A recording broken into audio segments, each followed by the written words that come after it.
What's up, everybody? Happy Monday. Hope all you are having a great day so far. I hope all you had a great weekend. Um, so welcome back. Sims 3 General Hospital review. Now we're gonna go right where I left off. On Friday's episode. So Faith Roscoe is back from the dead. Yes, the bitch is back and more fierce than ever. And she has a few secrets. And she's done her homework since she's been gone. So she tells Carl why, because he always wanted to know. He's only known Faith for the last couple of years. And he wants to know why she's so vengeful against the Quartermains and some other people in town. She says she wants to make the Quartermains pay, mainly AJ, because he hired a hitman to shoot her. But, with a little help, she faked her death. Everybody thought she was dead. And while she was gone, she kept tabs on a lot of people in Port Charles. Not just the Quartermains, but a couple of other people. And she says that she has some other business to deal with in town other than the Quartermains. And that business happens to be Sonny Corinthos. She says she has one of her men blown up Sonny's shipment. And Sonny has another shipment coming in a little bit that she's going to have to take care of. She says her plan is to take over some of Sonny's territories because he has a lot of territories that make a lot of money and she wants to take them over. So she tells Carl that she has a plan to take down ELQ. And her plan is to blackmail Jason Morgan because she has some dirt on him that he's going to be surprised that she has. And she has some dirt on Tracy to keep Tracy at bay. To keep Tracy in line, so to speak. So she tells Carl that when the time is right, she'll reveal herself to Port Charles. But in the meantime, they need to keep focusing on getting their hooks into ELQ. And she has just the weapon that she needs to get her hands on ELQ. So fast forwarding to the morning time, what happened was Alexis is chipper this morning. Because she has some news that she wants to share with Julian. Something that's been on her mind for a little while, and now she is finally falling into place. Everything's finally happening. So Julian comes into the kitchen for his morning coffee, and she tells Julian that she's hired a contractor because she's always wanted to renovate the lake house. Her lake house that you see on TV on General Hospital, I've actually made a replica of that house. So the house on my Sims looks exactly like the TV version of her house. A lot of their houses look exactly the same on my Sims version because I built them. Actually, I didn't build them. I had a friend who's excellent at building houses and stuff like that on the Sims. He made replicas of everybody's houses. The Jaxes, the Corinthoses, the Quartermains, the Cassidines, a nice ass replica. And they look exactly the same. Down to the detail. Like, it looks exactly the same. So, Alexis tells Julian that she hired a contractor to renovate the house.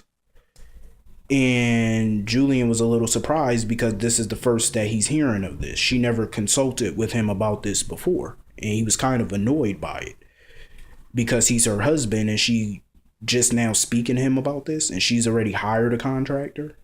And she tells Julian that she wanted to add a guest house and she wanted to expand the pool and she wanted to add a walk-in closet and expand their master bedroom. She wanted to expand their master bathroom. She wanted to add another bedroom.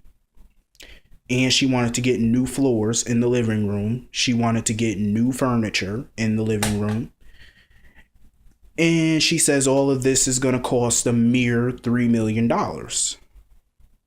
For crying out loud, Alexis. $3 million to renovate this house? Like, seriously, woman? Lord, this woman. So Julian is a little annoyed by this because this is the first he's hearing about this, and now she's talking $3 million to do all of this, and it's going to take months to get this done. So Julian tells her that he doesn't know if this is the right move, because why would she want to expand the house when all the kids are out of the house and it's just the two of them? And Alexis tells Julian that she's always wanted to expand the house. She just never had the time to do it. So now she feels now is the right time. And he tells her why, now is the time for them to be downsizing, not upgrading.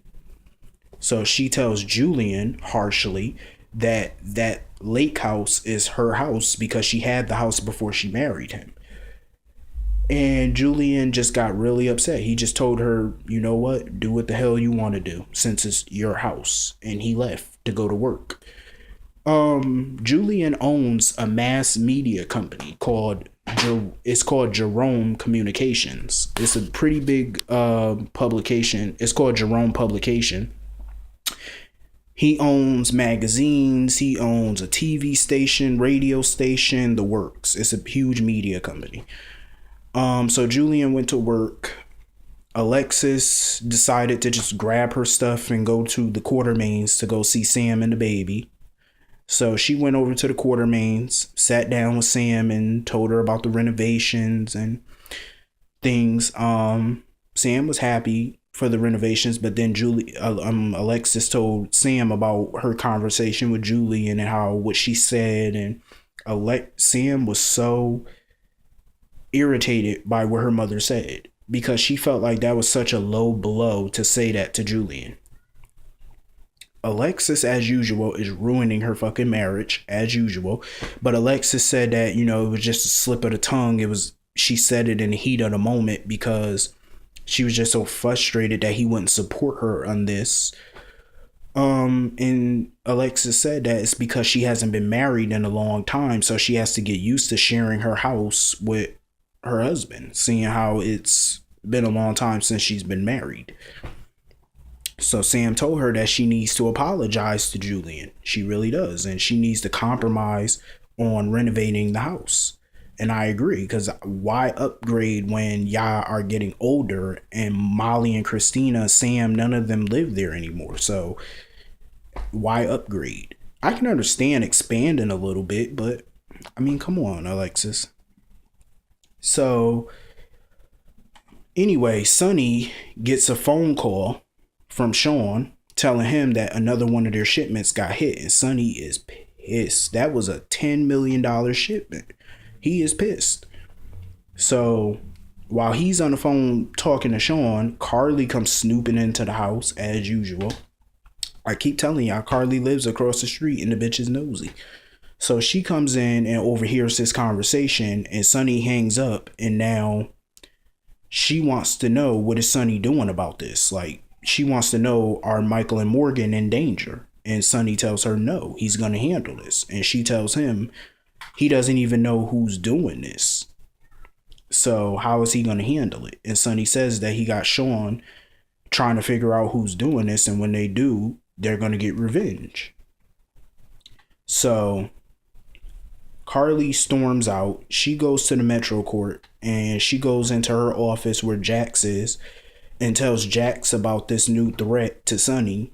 And Jax is concerned for Brenda, and he's concerned for Michael. He's concerned for the kids, all of the kids. Michael, Morgan, Amelia, Alec. He's concerned. And he's tired of this. So Carly leaves the office. Jax gets on the phone and calls his friend, who happens to be in real estate, to meet with him in his office. I don't know why, but he called. So we shall find out later. So anywho, Lucky stops by Laura's penthouse to talk to Laura about Luke, And Laura tells Lucky she's just fed up with Luke. She's tired of the Cassadine Spencer war and she's not going to take it anymore. So Lucky tells her to just give Luke a little bit of time. He'll come around and everything will be okay. And Laura just says she doesn't know if she can do that this time. She's too old to be battling the Cassadine, especially when her son is a Cassadine. And she's had enough of the BS with Luke. So, anyway, it was just a lot going on in this freaking part. So Brenda went over to see Robin at her house and they're chatting. And Brenda's telling Robin how concerned she is about this thing going on with Sonny with this future mob war. She's upset about it, and Robin is trying to comfort her and tell her that, you know, everything's going to be fine. And Brenda says that, you know, when she remarried Sonny, she thought it'd be different this time. She deluded herself into thinking that Sonny was going to change and he was going to do business differently, but she just feels like it's the same old, same old. And she's concerned about her children's safety. And soon a decision is going to have to be made about this. So anyway, Dante and Lulu are at their apartment. Oh, Dante and Lulu, like I said, everybody has a replica place except Dante and Lulu. Dante and Lulu moved into a brand new apartment a few months ago. It's a 2-bedroom apartment, enough room for them and their son. And here go Lulu with her bullshit. So she is talking to Dante about buying a house.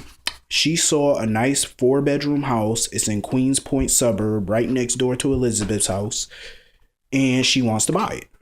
The asking price is $200,000.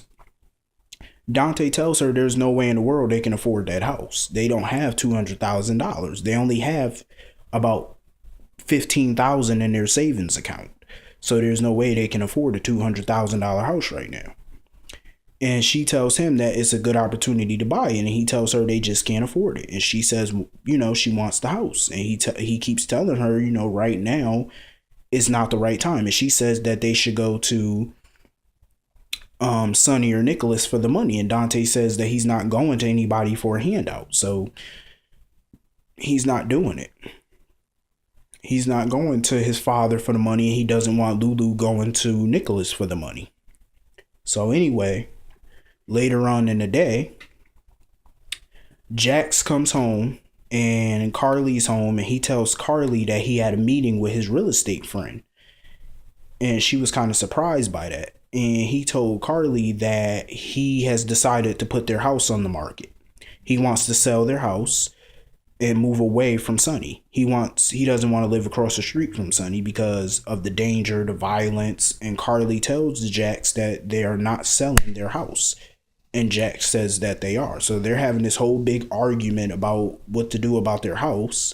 Carly says, you know, that last year they just, you know, remodeled the house. Their house cost them that's a $5 million house. And in this real estate market, there's no way they're going to get even close to what they paid for it.